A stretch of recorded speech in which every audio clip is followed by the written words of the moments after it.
Assalamualaikum warahmatullahi wabarakatuh. Halo semuanya, perkenalkan nama saya Ahmad Silorofi dari Universitas Teknologi Digital, mahasiswa D3 Manajemen Informatika semester 3 dengan NIM 242930002. Pada kesempatan ini saya akan mempresentasikan hasil proyek UTS mata kuliah Mobile Programming yang saya kerjakan menggunakan Android Studio.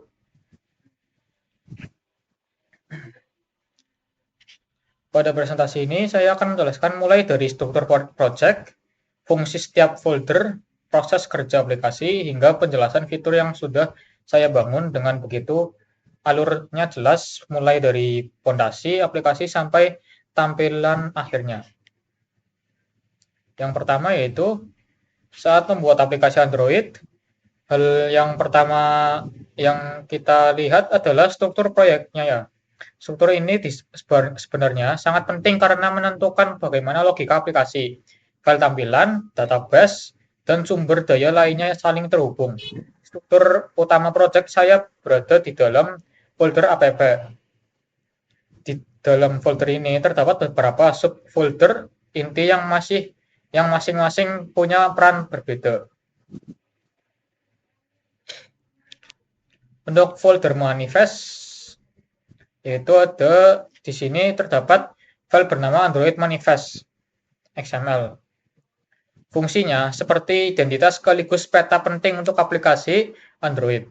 Di file inilah saya mendeklarasikan activity yang digunakan seperti splash activity dan main activity.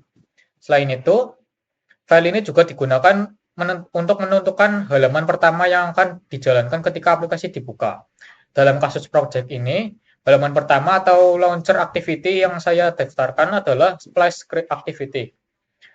Sehingga splash screen muncul saat aplikasi dijalankan. Nah, selanjutnya yaitu folder Java. Nih. Bagian ini bisa dibilang adalah jantung aplikasi karena semua logika pemrosesan dan kode program ada di sini. Di dalamnya terdapat com example UTS mobile programming, dan di dalam batch ini terdapat beberapa file penting yang saya gunakan untuk membangun aplikasi berbasis CRUD mahasiswa atau create, read, update, dan delete. Saya jelaskan satu persatu secara singkat namun terstruktur ya. Pertama yaitu activity atau splash screen. Splash screen digunakan untuk menampilkan tampilan pembuka berupa logo aplikasi selama beberapa detik sebelum berpindah ke halaman utama. Nah, untuk main activity ini adalah activity utama yang berfungsi sebagai host container untuk semua fragment melalui navigation component. Nah, selanjutnya ada folder fragment. Terdapat 4 fragment dengan fungsinya masing-masing. Yang pertama yaitu home fragment, halaman pembuka setelah splash screen. Selanjutnya yaitu input fragment yang digunakan untuk memasukkan data mahasiswa. Terus list fragment yang digunakan untuk menampilkan daftar mahasiswa menggunakan recycle view.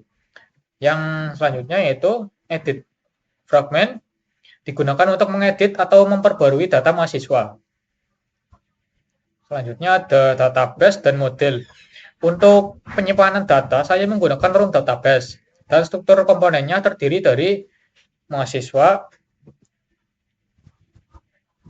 yaitu model data mahasiswa, terus mahasiswa DAO, yaitu interface yang berisi perintah CRUD atau read, update seperti dan delete. Yang selanjutnya ada app database, yaitu sebagai konfigurasi database room agar bisa diakses di seluruh aplikasi.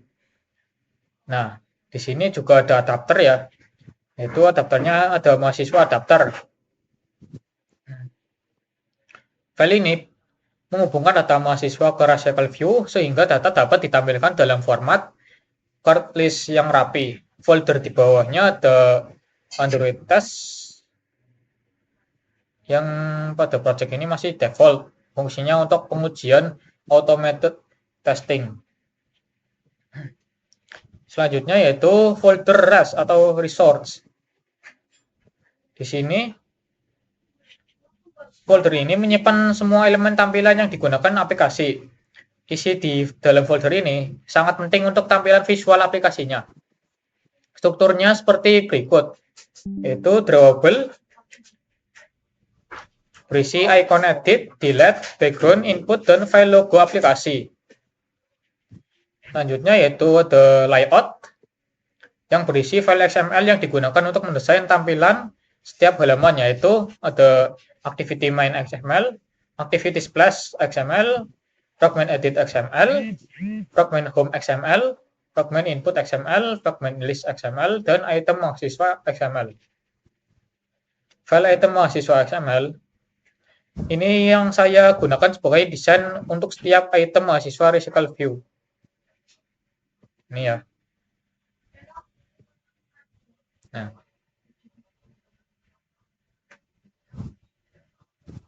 Terus di menu ada berisi bottom menu atau bottom menu XML, yaitu file navigasi bawah untuk memudahkan pengguna berpindah antar halaman.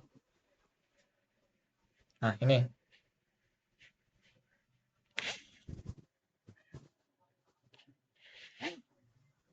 Selanjutnya yaitu ada mipmap yang berisi file icon aplikasi pada berbagai resolusi, HDPI, XHDPI, XXHDPI, dan sebagainya.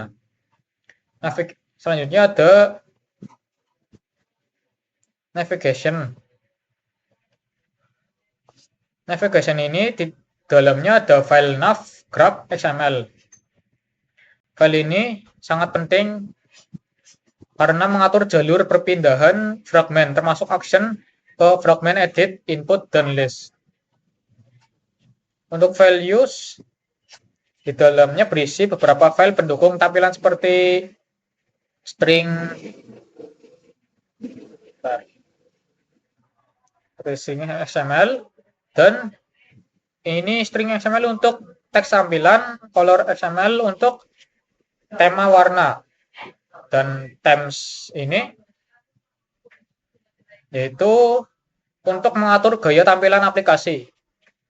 Nah, selanjutnya yaitu Gradle script.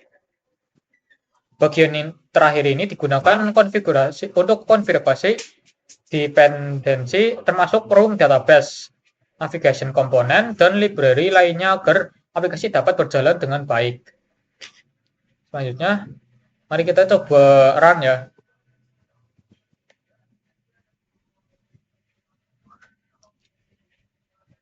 Nih, setelah struktur file selesai dibangun, aplikasi kemudian menghasilkan output berupa tampilan dan fungsi yang sudah berjalan. Bentar, masih run.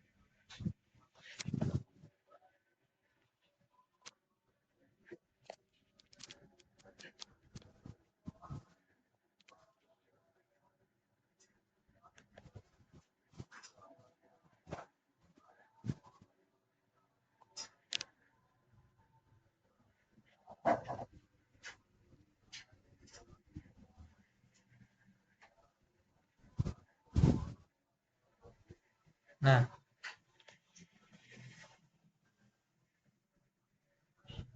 ini sedang proses ya.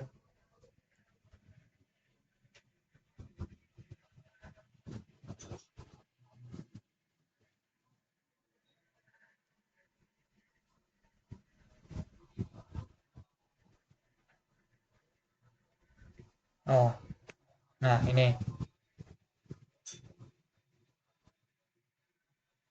Nah, ini splash screen-nya.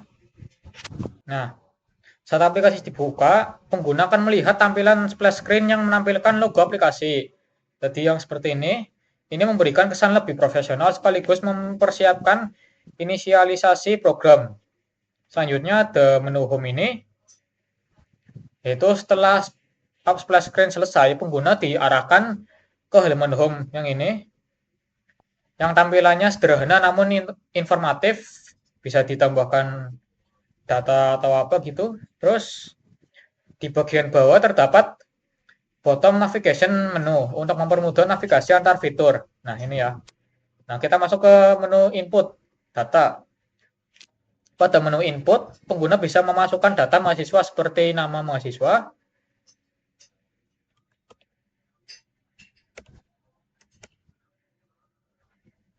terus NIM mahasiswa,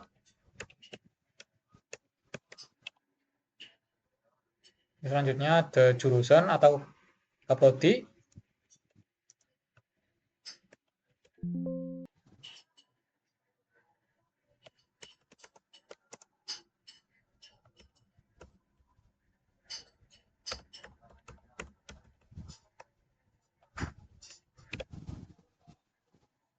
terus ada semester. Nah, setelah tombol save ditekan ini disimpan, data langsung tersimpan ke dalam room database. Seperti ini ya. Misalkan, nah, ini database data tersimpannya. Nah, untuk menampilkan data kita masuk ke menu list. Tampilan ini menggunakan physical view yang akan muncul di halaman daftar dan sehingga bisa menyesuaikan jumlah data tanpa masalah performa. Misal, nah selanjutnya kita ke edit data ya. Pada setiap item atau list ini ada tombol edit data ya. Ini yang bergambar pensil. Ini ketika kita klik, itu akan mempermudah kita dalam mengedit data yang kita masukkan atau ada yang salah gitu misalkan. Nah,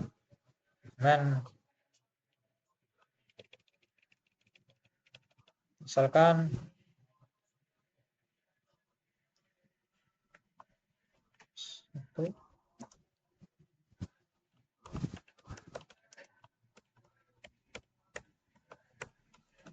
misalkan ini ketika kita update di list tadi akan berubah juga. Nah, seperti ini. Selanjutnya ada tombol hapus data, yaitu yang bergambar tong sampah ya. Nah, ini ketika kita klik akan menghapus data tersebut ya. Misalkan ini, kita klik. Nah, ini akan muncul pemberitahuan dulu sebelum benar-benar dihapus, karena untuk menjaga agar si pengguna itu teliti ya, agar tidak langsung terhapus. Misal hapus, nah ini akan hilang, data dihapus.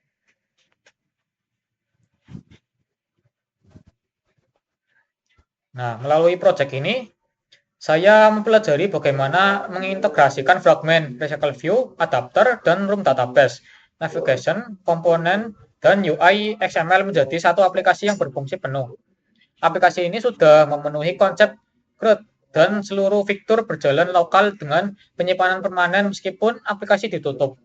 Nah, mungkin sekian saja dari saya. Jika ada salah kata ataupun kurang berkenan di hati penonton, maafkan. Mohon maaf, saya mohon maaf. Terima kasih sudah menyimak penjelasan saya. Wassalamualaikum warahmatullahi wabarakatuh.